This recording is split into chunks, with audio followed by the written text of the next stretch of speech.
Hello, welcome back. Today I'm going to be opening up a new box of 338 Lapua Magnum brass. This is a box that I've had since 2014. It's part of a larger batch of 500 that was purchased in around 2014. I've used 300 of them and they are now shot out with about 8 loadings through the brass.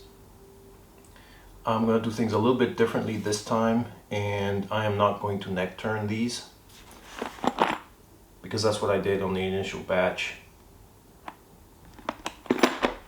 So the first step is to inspect the cases, and being that they're Lapua, I'm not going to full length size them.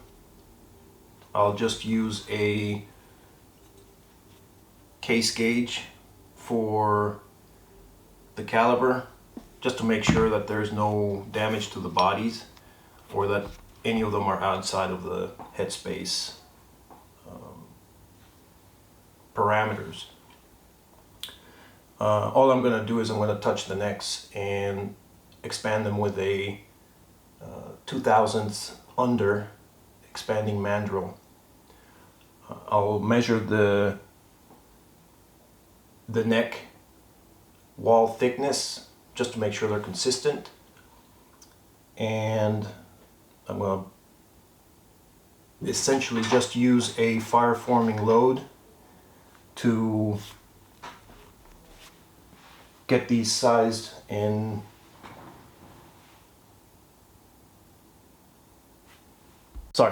to get these fireformed to my chamber. The chamber is a Barrett MRAD, and the barrel has about 3,500 rounds through it. It is still a sub half MOA barrel, and no indication that it's shot out. So I'm going to open up a new batch and start load development on Hornady 285 grain ELD-Ms. Powder I'm going to be using is probably Vihtavuori N-570, and I'll go through that process then.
So inspecting the first few cases out of the box, since they come loose packed, you can see the necks are dinged and out of round. That's not a problem. That's normal. The brass, of course, is very high quality and it's already pre-annealed. So the operation that I do now on the necks is not going to be done on a work hardened piece of brass. Just as an example, I don't rely on these for precision guns, but I do have this Sheridan slotted case gauge in 338 Lapua. I'm just checking headspace and make sure that, of course, as expected, it's within tolerance. I like these gauges because if you happen to have one that doesn't quite fit, you can inspect the area where the problem might be, or look at the problem area. And again, I don't expect any issues with these, and I'm not going to case gauge all of them. I'll just take a few out of the batch.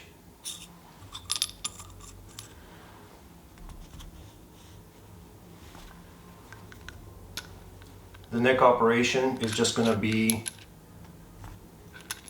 driving these through a 21st century shooting neck expanding mandrel. This is one of their titanium nitride coated ones. This has seen probably, I don't know, 2,000-3,000 cycles, and the finish is still pretty good. Some of what you see on here is just dry neck lube, which is what I'll be using. And then I'm going to go straight to priming and charging. I'll decide what charge I'm going to use, but it's probably going to be somewhere around between 90 and 92 grains of Vihtavuori N-570. This just goes into a body die, or a die body, and it gets captured. And all you do is you just, using the press, you just drive the cases up through it. It'll round out the necks. After that, I'll probably trim them using a Girol power case trimmer, which does a chamfering and deburring for me. I don't think I'm going to take the time and do anything on the primer pockets or the flash holes.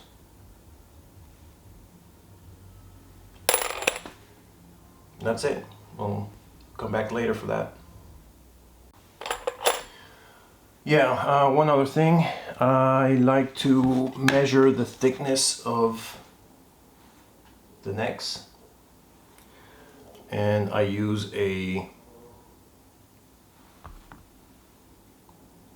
don't know what these are called specifically. It's a ball micrometer, which enables you to get a fairly accurate measurement regardless of diameter.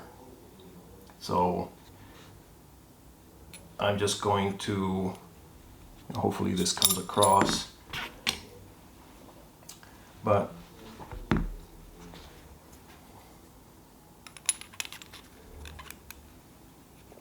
just go about halfway down the neck.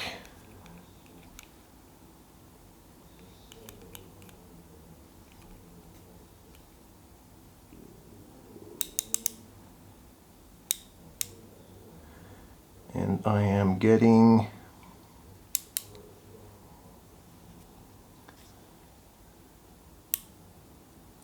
14.5 thousandths.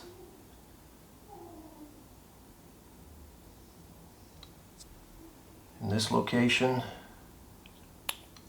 twisted 180 degrees.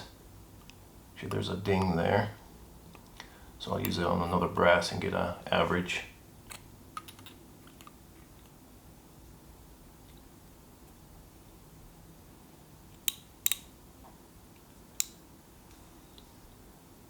And this side is showing me 13.5 thousandths. Not sure if it comes through. So this one is not consistent, but again, I was measuring against this pretty big ding on the case mouth. I'll set that one aside. I'll take one that looks round.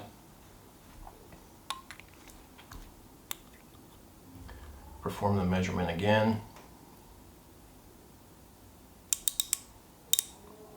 14.5 thousandths. Give it a spin.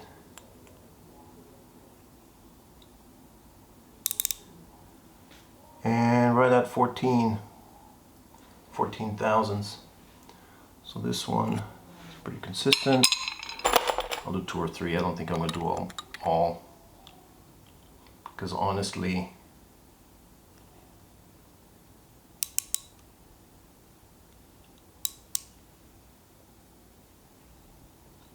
go in the center of the, it's right under 14.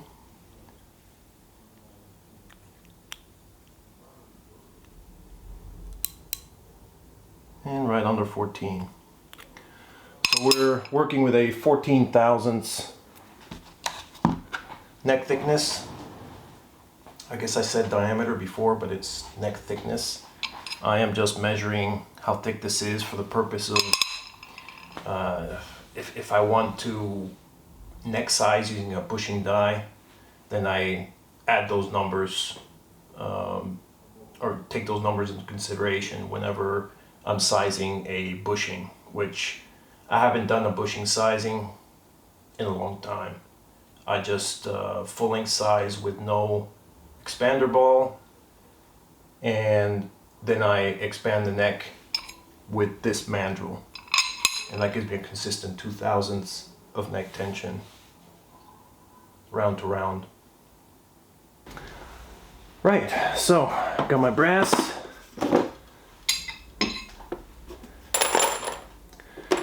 I'll be using graphite neck lube, which is a dry application and does not need to be tumbled off afterwards. Yeah, this is made by Imperial, but you can get it from other places. This stuff is a bunch of ceramic balls that are impregnated and infused with dry graphite powder. Just makes it a little bit easier.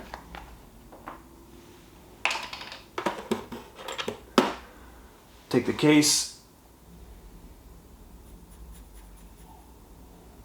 just dip it in, and drive it in. That was pretty easy. Let me run it through again.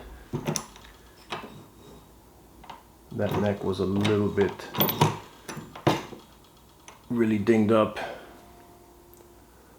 So now we have a round neck, and should have a neck tension of about 2 thousandths. So this should read 336. Yeah, sure enough, 336. This one's ready for chamfering. I'm using the Forster coax single stage press.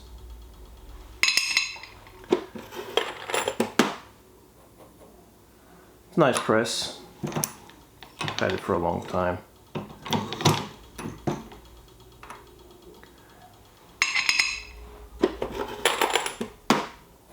And again, this is FIREFORMING. I'm not, be nice, but I'm not doing ultimate precision here. Because I'm starting with a new bullet and new brass. So I'll do Satterlee tests after I've gained some case capacity using the FIREFORMING load. I found that I usually gain about 1 to 1.5 grains of case capacity after it's been fired. So I'm going to take it easy on the charge weight, since less capacity means higher pressure with less powder. So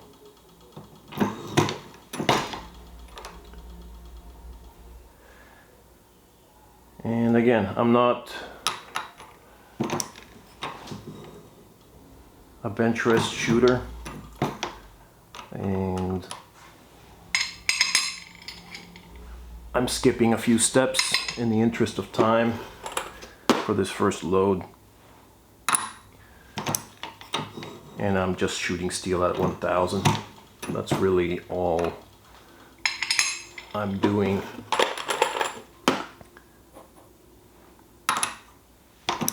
I'm not going to drive them too hard this time around.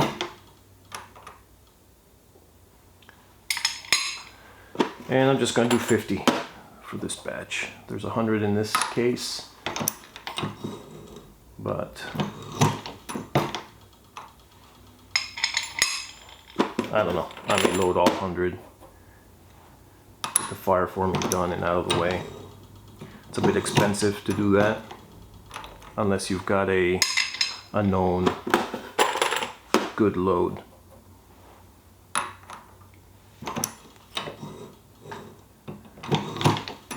So I'll consult my manuals. I've done some load development before using Lapua brass with the 285 ELD-Ms.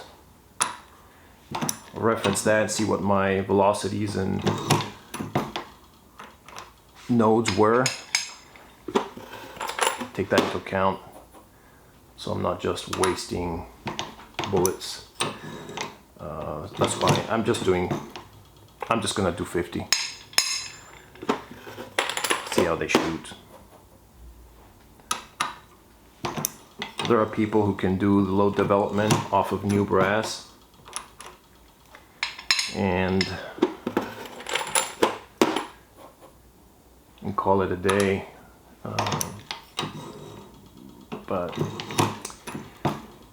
I think I'll consult my previous Satterley loads, except this is a new bullet. So I don't know, I'm going back and forth on what I want to do. It's kind of late at night. I'm going shooting tomorrow, so I'm a bit of a time crunch.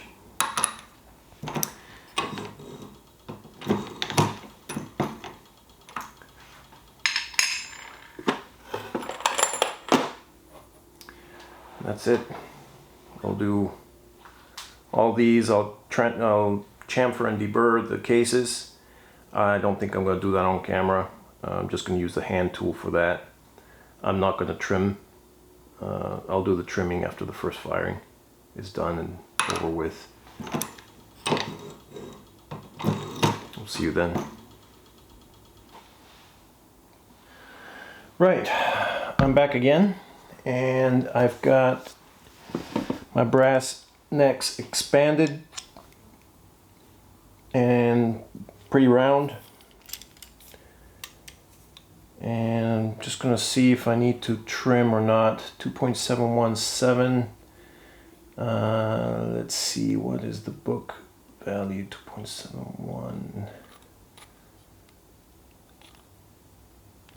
2.7. 2.17. 2.717.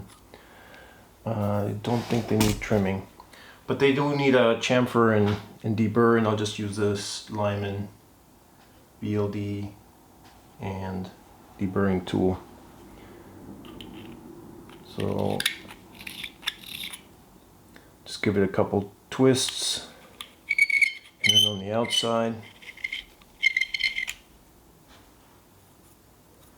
we're good to go. Do the side.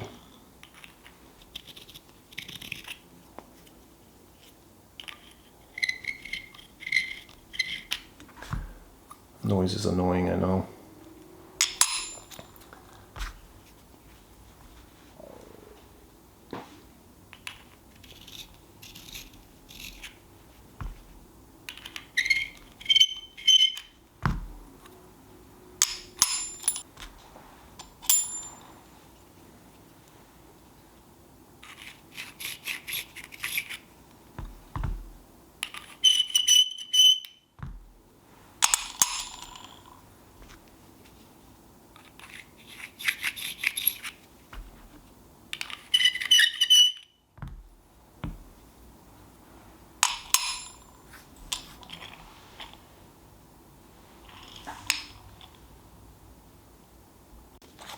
Now it's on to priming.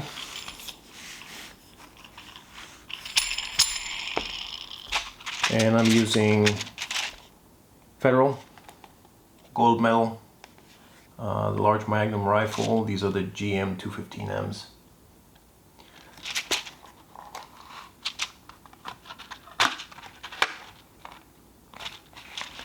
50 rounds here, so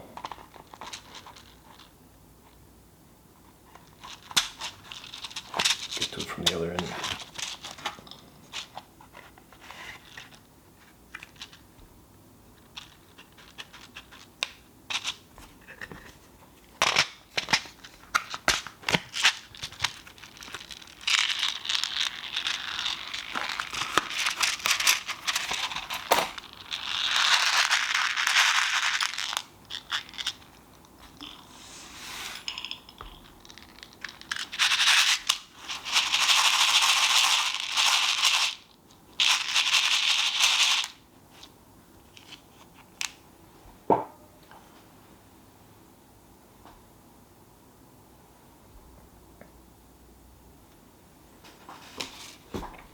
And let me find my priming tool.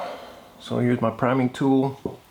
It's a click adjustable hand primer from 21st Century Shooting. It currently has the 308 case head case holder, so I'm going to swap that out for the correct sized one. Just stand by.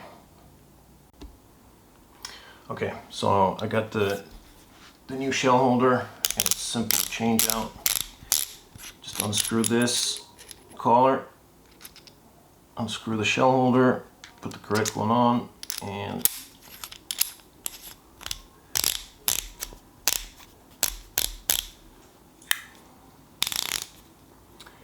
so that's going to be too deep.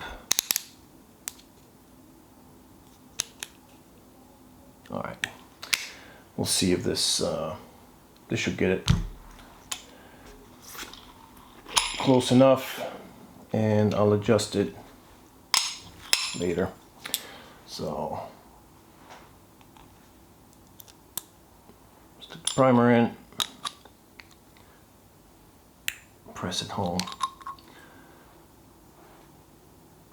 It's just slightly proud, so let's see by how much. We want about 3/1000 of inset.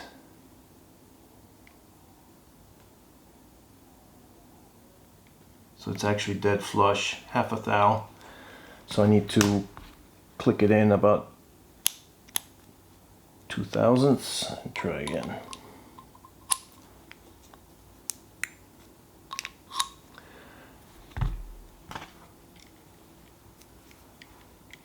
So I just use the depth gauge on the calipers.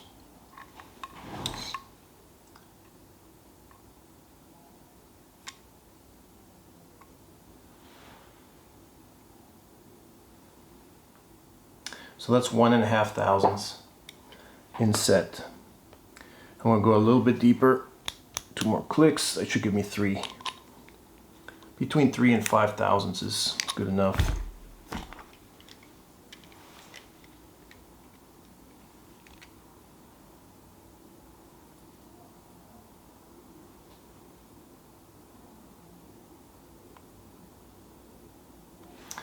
It gives me 3.5 thou. Good enough. I felt the anvil seat.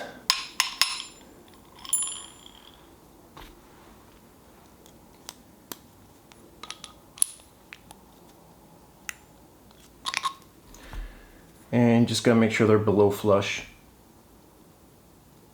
Just like that.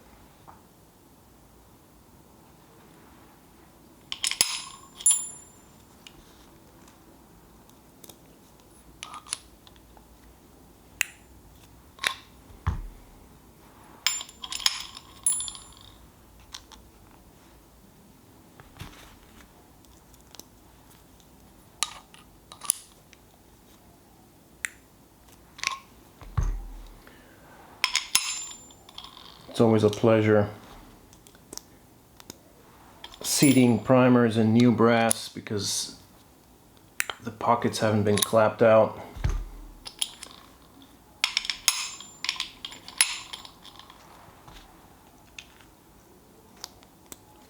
And this seeder, and doing it by hand, really gives me a feel for when the primer anvil has struck the base of the primer pocket or the floor. Because you can get a failure to ignite if you don't seat the primer all the way in.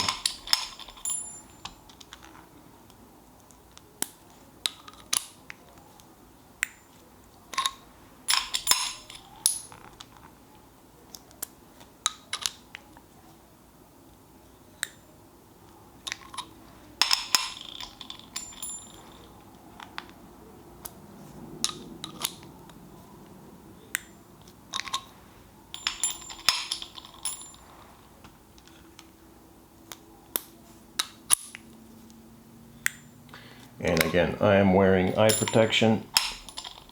I should be wearing gloves when I'm touching primers, but these are going to be shot tomorrow. I'm not worried about oil contamination. I need the dexterity right now. And I'm going to make sure I wash my hands really well before I touch my face. So you do you when it comes to that, but definitely eye protection is needed in case you get a detonation.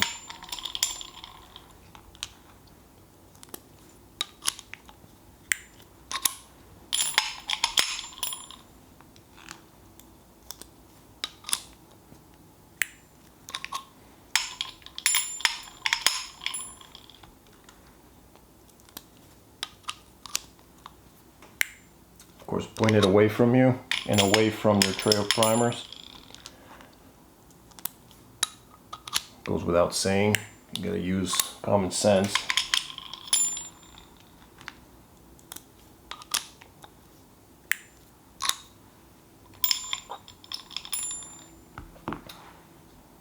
There you go. All right. So I've got all my brass primed. And now I got to figure out what kind of load I'm going to use for fireforming. I've got the Vihtavuori 2020 guide. And I have the weight class bullet that I'm going to be using, which is the 285 ELD-M. This is for the hollow point boat tail from Hornady. I'll be using N-570. And minimum charge is 84 grains, maximum charge is 93.7. So since this is new brass, I'm gonna err on the side of caution and go 2 grains below the max. And it's fairly cold weather, so I'm not too concerned about heat sensitivity. I'm gonna do 91.7 grains of N-570. This powder is going to give me a pretty good fill. This is quite chunky, and as a result I'm not going to be using the auto trickler throw to measure the loads. I'm going to be using just a RCBS drop, powder drop. And then I'll trickle to my desired amount using the auto trickler. I've previously done a bullet jump measurement for this particular bullet in my rifle. I've got them all listed on a quick reference card. My jam length for the case overall length is approximately 3.620, and my ogive measurement using the comparator, which is this comparator, the number 38 or number 33 from Hornady, is 2.858. So these are going to be fairly long. They should still fit the magazine. but I believe I'm gonna be fairly compressed. So 91.7, I'll see what the case fill is and go from there. I'm gonna try one. Let me and I'll see whether I'm gonna be marring my bullets. I'm using an ELD-M seating stem in a Reading competition seating die. So yeah, I'm just gonna connect to the auto trickler and throw my first charge and see where we are on the case fill. I believe it goes right up to the neck area, the junction, but we'll see.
Okay, so it's time for seating.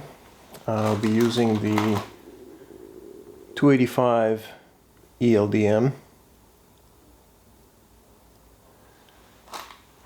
And a Reading micrometer seating die. I'm gonna run the micrometer all the way out so I don't over seat. I've got my cheat sheet with my jam length, which is 2.858 to the ogive. I'll be measuring the ogive with the Hornady comparator, which is the same one that I've used for all the measurements. And I've got my filled cases. And I am going to try for between 5 and 15 thou of jump. That is, if I can seat it that deep. So these are fairly long bullets. I'm listening for the crunch. There is none. Okay. That's good. So I've got some space in there. I think these are a little bit long, but we shall see. 2.858 is the jam length, so I'm shooting for 2.853 for 5 thousandths, or 2.848 for 10 thousandths.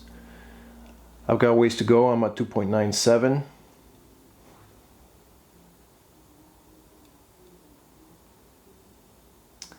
And looks like I've got quite a bit to go.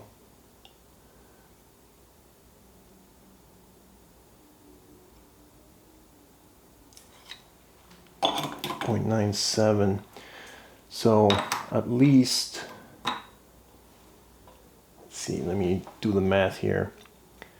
2.858 minus 2.97-ish. Almost 100 thou, so about 90. So let me drive this in 80 thou.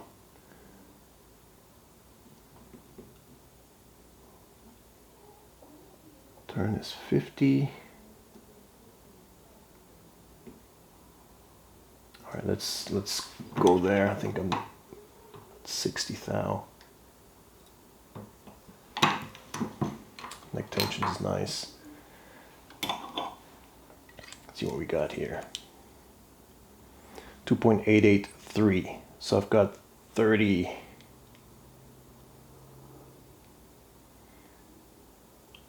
.883.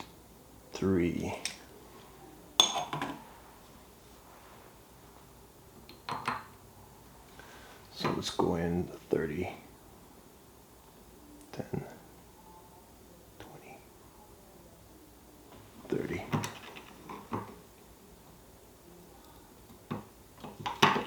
There may have been a little slight crunch there. Nope.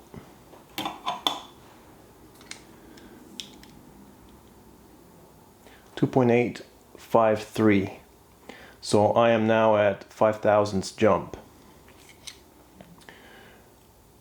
There's no damage to the ogive.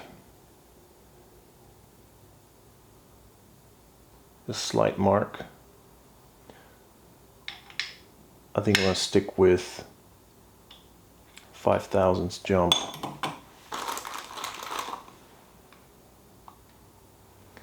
Although I may want to go in another 10. I'd like to start at 15.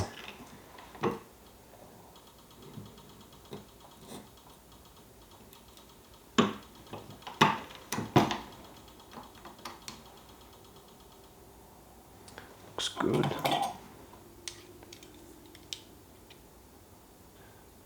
2.855.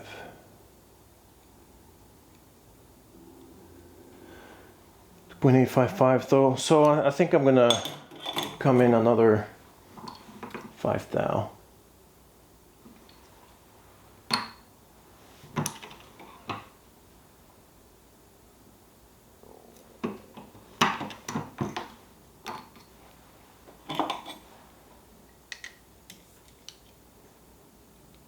2.849.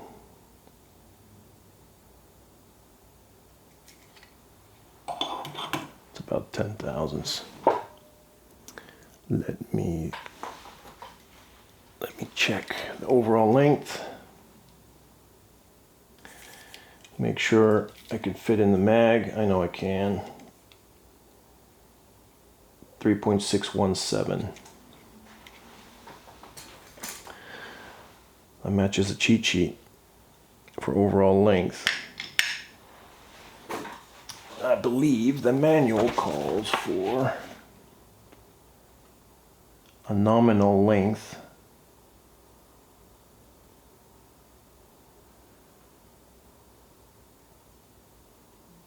3.681, but that's for the hollow point boat tail. There's no data for the ELD-M, which has a longer nose. Yeah, looks like we're getting there.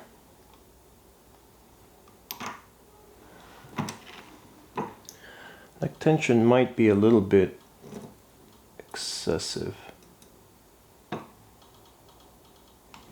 can feel some crunch.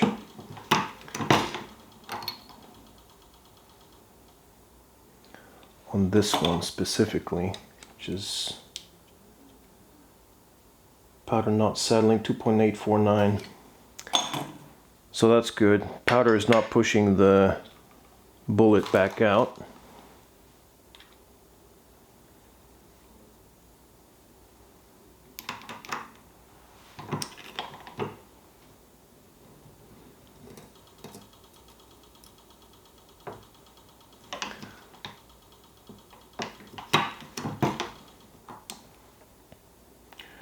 And yeah, it looks good.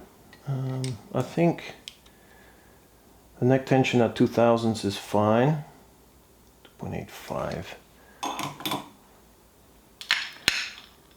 Within tolerance.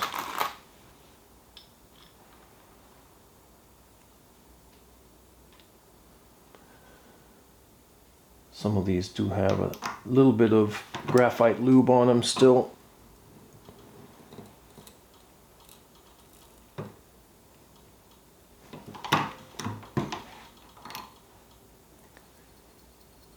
And the powder is settling around the boat tail.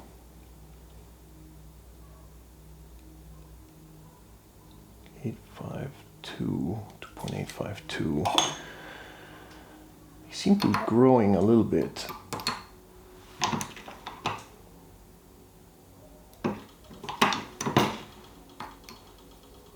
You can hear there is space, but the powder does need to settle. Yeah, it's good enough. And the actual cartridge is good. I could even seat deeper, just slightly, because the ogive starts probably about 20 or 30 thousandths above this.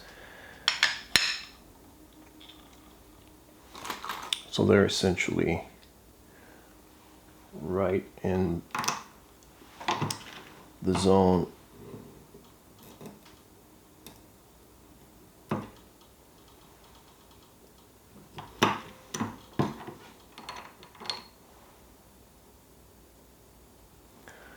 Seating pressure is not excessive. It's just when it's touching the powder, a little bit more resistance, but I'm getting a consistent ogive length.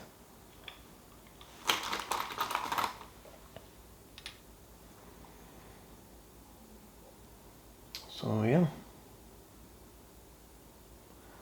it's a beautiful round. However, it's not that optimized. Things like the 338 Norma mag is a more optimized cartridge. And I just lost my light. But yeah, I'm almost done. Next video is going to be at the range, which I'll shoot a few at 100, just check for groups, make sure I'm not shooting a shotgun pattern, and then I'll take it to 1,000. And since these are fire forming loads, I'm not overly concerned with sub half-minute groups.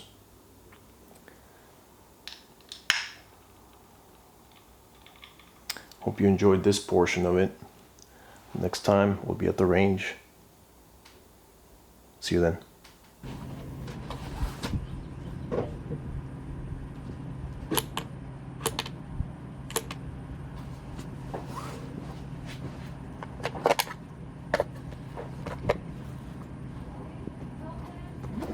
Yes.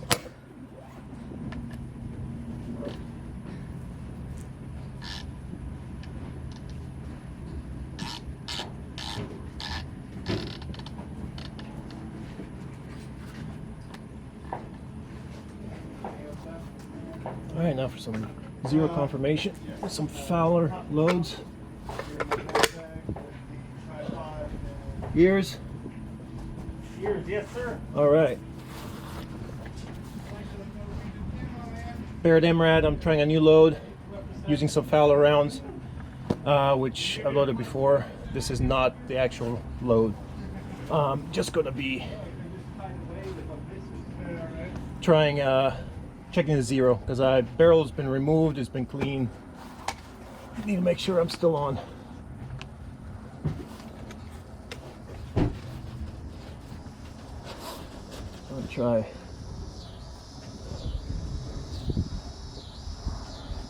There's no paper. This is a slow load, so I'm not worried about the damage to the steel.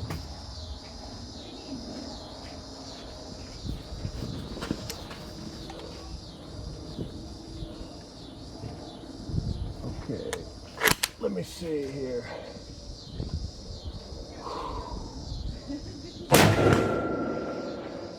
Seems to be right on. So that's it. It's my fouling round. Now I'll be using the 285 ELD match on new Lapua brass.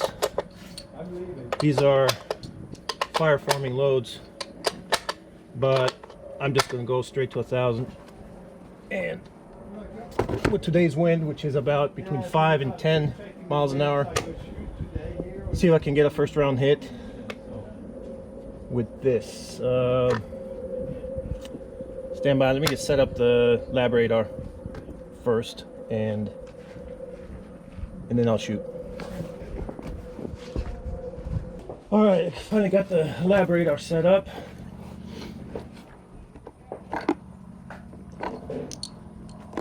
Just for reference, I'll get some measurements on the FIREFORMING loads.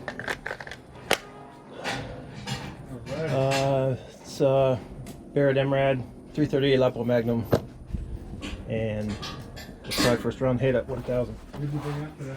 What rifle did you bring up? Oh, it's my Mossberg 600 feet more. Okay. I need to replace the barrel, but I'm looking to replace the whole take. So. Yeah. Hey Dan, how you doing? What's up, brother? Man, beautiful day. And no sun in my eyes or anything. Okay. Let's see if I can get in there. Should be good. This is part of me getting my fat ass getting exercise and everything. All right.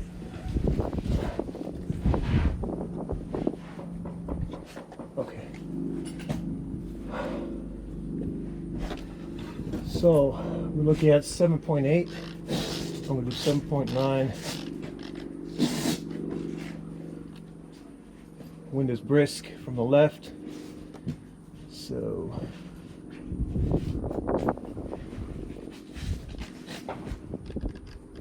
I'm going to do 1.3 left. I'll aim dead center.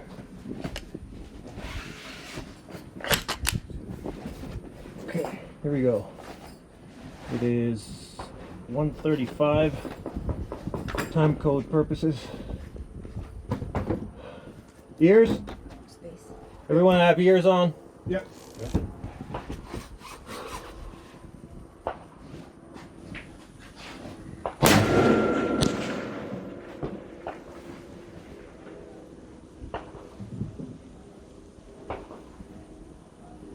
I don't know if that's a hit at neck level.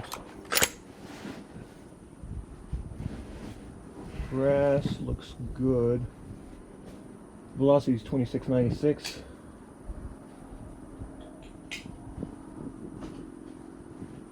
Yeah, looks good.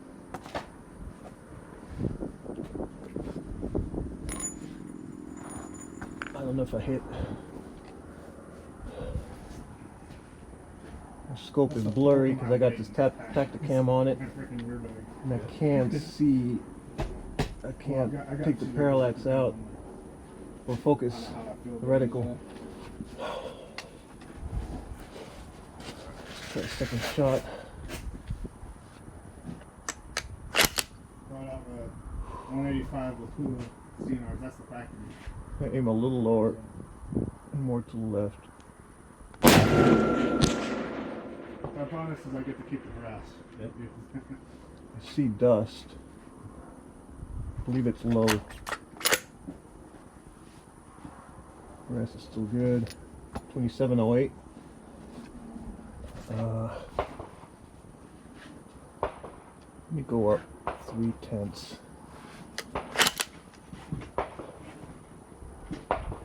I'm not able to see my own impact. Recoil is very stout. Can't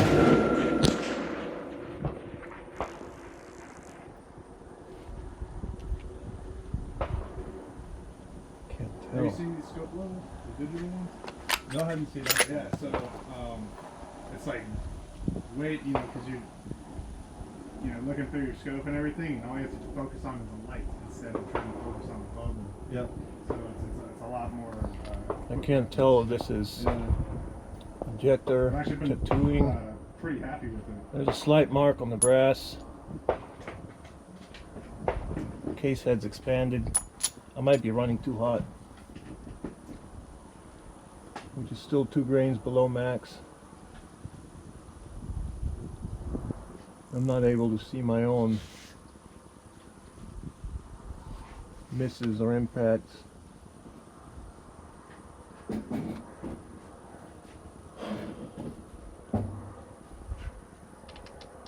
I'm gonna go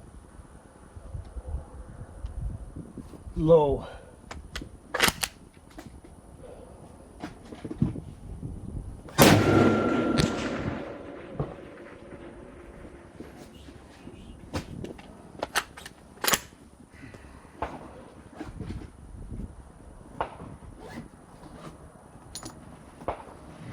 Nothing yet.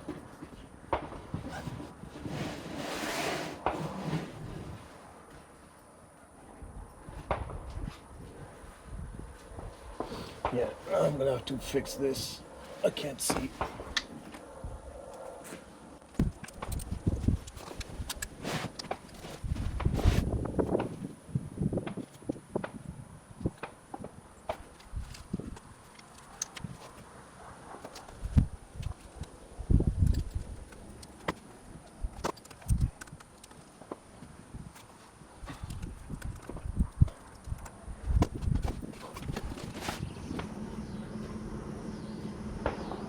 Seems a tad better.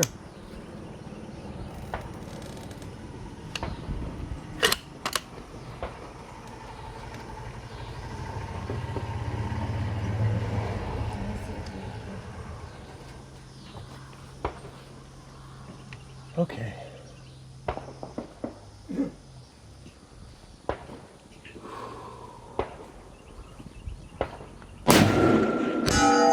Oh, that's an impact.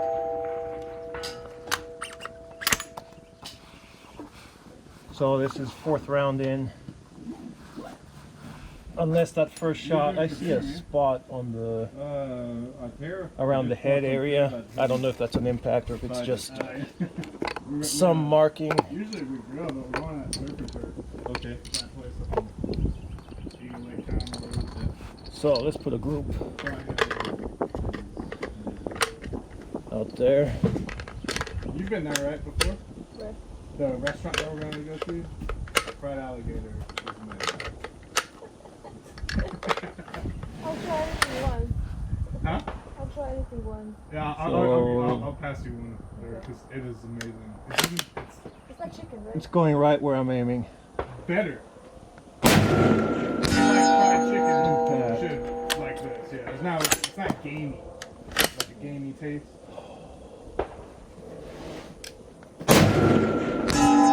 That's something coming out of different rifles, man. Yeah. So it's like, I haven't seen your baby number 2. Yeah, yeah. Center. I hear it. What's up, brother? What's up, man?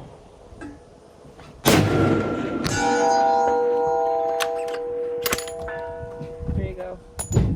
Bing. Hey, I don't know if you remember Morton. He shot with us before. I do remember you.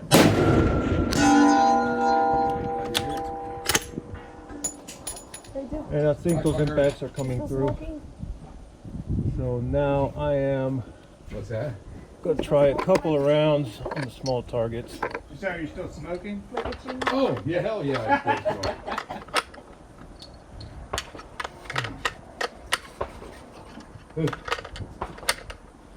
I'm tired. Velocity seems consistent. All right. Let me try this tiny little sick. Miss.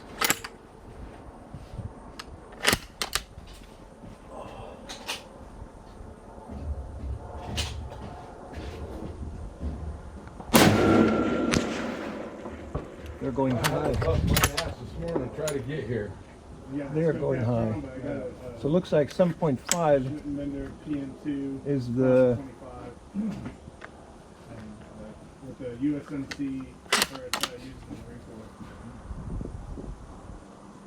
Amazing,